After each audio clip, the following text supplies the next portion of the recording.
Hey everyone, we're going to talk about chapter 6. I know we went over that earlier in the course, but you're doing a little bit of a different audience analysis for your persuasive speech. So let's go ahead and talk through that. So what is your audience analysis? Again, it's a study of your intended audience for the speech, and then you need to take the information you get and adapt to the audience. You need to prepare your speech in ways that will be meaningful for them. So what to survey? If you noticed last time, we surveyed demographics and that kind of thing for your informative speech. Since you already have that data, we're going to be doing a different kind of audience analysis called an attitudinal audience analysis or psychological audience analysis. So what are you surveying? You're surveying their interests, knowledge, attitudes, beliefs, and values. And when you submitted your 3-topic, and I did the survey so that your class could vote on it, you looked at their interests, knowledge, and attitudes. So this is going to be a more in-depth look at these for the topic that you chose. Remember, you had your 3 persuasive speech topics, and then after viewing the results of the quick audience survey, you picked your 1 topic. So now that 1 topic, you're going to delve further into your audience's beliefs, attitudes, and values. So, attitudes, beliefs, and values. We went over this a little bit last time, so I'm going to do a real quick recap. Attitudes are your general evaluations, your biases. Your beliefs are what's true, real, and false, and your values are what is good, right, and wrong. And we'll see some examples of this in a minute for what to put on your attitudinal survey. And again, think of this like an iceberg. You have your attitudes are at the surface, and then your beliefs, and then their values. And above the surface, what we see is your behavior. And your behavior is based on your attitudes, beliefs, and your values. So that's what you're going to want to keep in mind in the survey. And you're going to want to also think about the audience feelings, not just toward the topic, but toward the speaker and toward the occasion. Again, this is a captive audience, so they can't go anywhere. They're not paying to listen to you. But for the topic, your informative speech, people probably didn't have as strong of feelings one way or the other because you were just informing. You weren't trying to argue a case, and you weren't trying to persuade. Now, for persuasive speeches, your audience is going to feel a lot more strongly about your issue, and they could feel strongly negative, they could feel strongly positive, or they could be apathetic. They could just not have really thought about it that much, or not be something that they really care about. But you need to know how your audience feels about your persuasive topic, because that's going to influence everything about your speech. It's going to influence the structure that you use, the organization you use. It's going to influence your counter arguments. It's going to influence how you go about presenting it. So let's take a quick look at that. So after you've conducted your audience analysis, what do you do if your audience is opposed, neutral, or sympathetic? If they're opposed or hostile, or they're conflicted, they can be neutral, which is they're uninformed, apathetic, or undecided, and they can be sympathetic, which is they're ready to act. If your listeners are negatively disposed toward the topic, you really want to focus on establishing that rapport and the credibility piece. Remember, credos, you establish that in introduction, you establish that through the types of sources that you use. You want to make sure that you are very credible and that you're using unbiased sources, because if you already have a negatively disposed audience, they're definitely not going to want to listen to a citation from CNN or Fox News. You're more going to want to go with government or .govs or .org sites. And you're going to want to begin with areas of agreement. And then also through the survey, you can discover the root of their negative bias. Again, that's your attitudes, values, and behaviors. And you can see about changing that.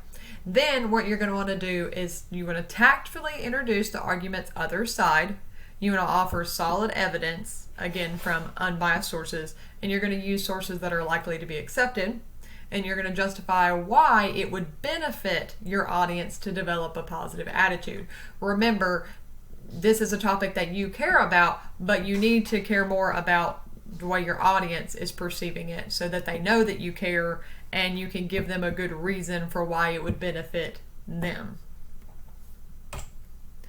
If your audience already feels positively about it, you have a lot less work to do. You're basically just doing a rally cry. You're stimulating the audience to feel more strongly, you're emphasizing the argument they already agree with, and you're telling stories with a vivid language. This is obviously a very different approach. It would be like if a political candidate does a talk for like if a Republican president gives a talk to a group of Republicans or a Democratic president gives a talk to a group of Democrats, obviously that's going to be a really positive feeling versus if they're giving a talk to a hostile audience. It would be very different how they would need to go about it.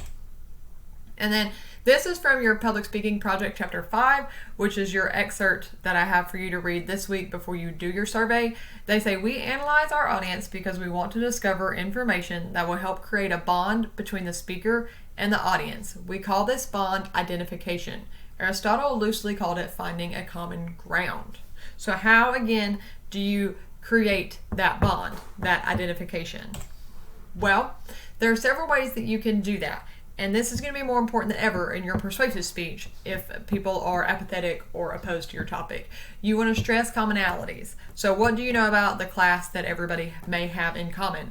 For one thing, we're all at community college over university. So that's something that maybe you could find a common bond with. And through your different questions, you should be able to identify these other commonalities.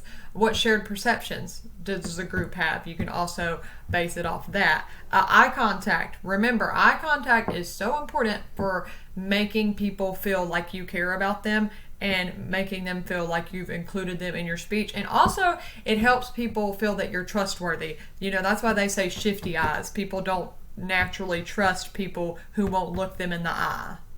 Then personal pronouns, remember the I, we, I, we, me, that kind of thing instead of the passive pronouns. And then shared stories. Stories are very powerful. It's why every great debater or speaker, politician, etc. is really good at doing shared stories. And then dressing appropriately will help you build that ethos. We all are more likely to listen to people who seem like they have credibility. And then here's some universal values that in general everyone is supportive of that you can tie in. If you can't find anything else in common with your audience, you at least probably have these, which is love, truthfulness and fairness, respect, and freedom and tolerance. These are very universal values in the United States that you could use to create identification with your audience. All right. So again, just be thinking when you get your results of your audience analysis, you need to be asking, how can the audience demographics help me create identification with my audience? And the answer is you're finding that common demographic. All right, so creating the survey. Let's take a look. I have an example for you in your persuasive speech packet, and the public speaking project chapter 5 has examples and further details. And keep in mind that this is a college class. I can't give you the answers to everything. I can point you in the direction of how to find the answers for yourself. But part of being a college student is locating and synthesizing information on your own. So let's look at some examples and where you go to find these and how it will help you to be able to look at these and create your survey. So for one, here is our persuasive speech packet. And in the persuasive speech packet, I think on page 2, I talk about your persuasive audience analysis, and here's the detailed instructions, how you're going to do an attitudinal analysis, the types of questions that you need to have, instructions, 1 to 2 open-ended scale, fixed alternative. And then I also have an example survey with exactly what kind of question is what kind of question. So 1, this is an attitude question. I regard myself as, and then there's the different political parties. Number 2, I regard myself as, that's another attitude, and that is your religious beliefs. And again, you don't need to do these questions necessarily. You need to come up with attitude questions that fit your topic. And then going down, I have that this is a belief question. Prayer should be allowed in school. You either strongly disagree or you strongly agree. Belief question. The local school system should have the power to outlaw prayer. You strongly disagree or you agree with that. These are your beliefs. So that's an example of a belief question. And then an example of a value question would be ordering. So place the following list of values in order from most important to least important.